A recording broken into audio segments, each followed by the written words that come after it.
দেখেন গণভবন থেকে সবাই কিছু না কিছু পেয়েছে, বাট আমার খালতো ভাই কি পাইলো?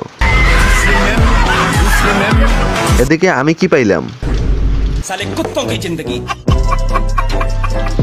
আর এদিকে দেখা যাচ্ছে আন্দোলনে অংশগ্রহণ করছে স্পাইডারম্যান।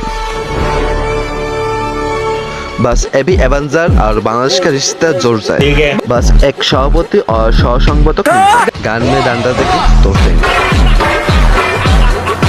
দেখুন আজ থেকে 3-4 দিন আগে যে সকল নেতা সাধারণ মানুষ কথা বলতে পারতো না, এখন ওই সকল নেতাদের অবস্থা। জীবনটা 1 টাকা পয়সার মতন হয়ে গেছে ভাই, দাম আছে কিন্তু মূল্য নাই, এটাই কি জীবন?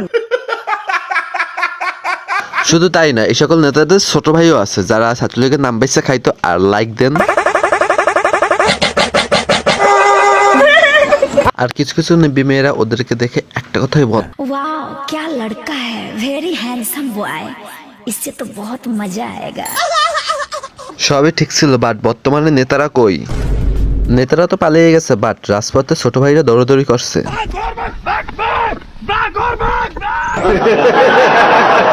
শুধু তাই না, ছোট ভাইরা নেতাদের ফোন দিয়ে শুধুমাত্র একটা কথাই বলছে, আমি কি তোর মারে চুচ্ছি? আমি কি তোর মারে চুচ্ছি? তুই আমার জীবন নষ্ট করে দিছিস, পোলাপান কি তোর মারে চুচ্ছে? আর অন্যদিকে নেতারা যা রিপ্লাই দেয়,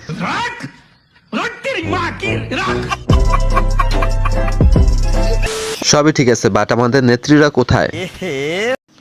আপনারা সকলেই জানেন এই মহিলা নেত্রী হলো লেডি কিলার, যে কিছুদিন আগেও মাইর খেয়েছে। দেখেন আতিকা আপুর মতো আরো কিছু কিছু নেত্রী আছে, গণপিটুনি খাওয়ার পর যাদের অবস্থা এখন খারাপ, তাদেরকে দেওয়ার জন্য আমার কাছে আছে The healthier choice.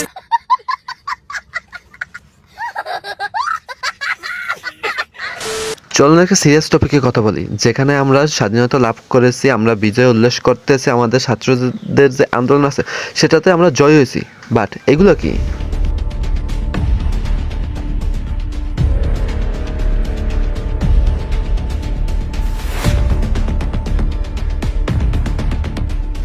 যেখানে ছাত্ররা আন্দোলন করেছে শান্তি রক্ষা করার জন্য, আর ওদিকে শুনি রাতের আধারে ছাত্রলীগের নেতাদেরকে খুঁজে পাওয়া যাচ্ছে না, বাট এই সকল দেখার জন্য তো আমরা আন্দোলন করিনি। আবার গতকালকে রাত্রি থেকে শুনলাম এলাকায় নাকি ডাকাত ঢুকছে,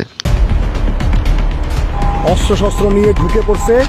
এই যে সব বিল্ডিং গুলোতে ডাকাতি হচ্ছে, পুরো রণক্ষেত্র হয়ে যাচ্ছে।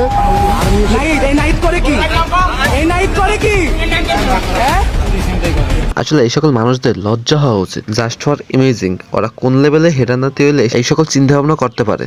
একদিকে স্টুডেন্টরা দিনরাত জেগে থেকে রাস্তাঘাট পরিষ্কার করছে, ট্রাফিক সামলাচ্ছে, অন্যদিকে এই কুলাঙ্গাররা কামটা কি করলো? আমার মাকে মেরে ফেলেছে, আমার বাবাকে মেরে ফেলেছে, আমার ছোট ভাই হাসানকে মেরে ফেলেছে, আমার ভাই কামালকে মেরেছে, জামালকে মেরেছে, আমার ভাইয়ের বউদেরকে মেরে ফেলেছে, আমার শাশুড়ি মেরেছে, আমার জানারে মেরেছে, আমার কালুরে মেরেছে।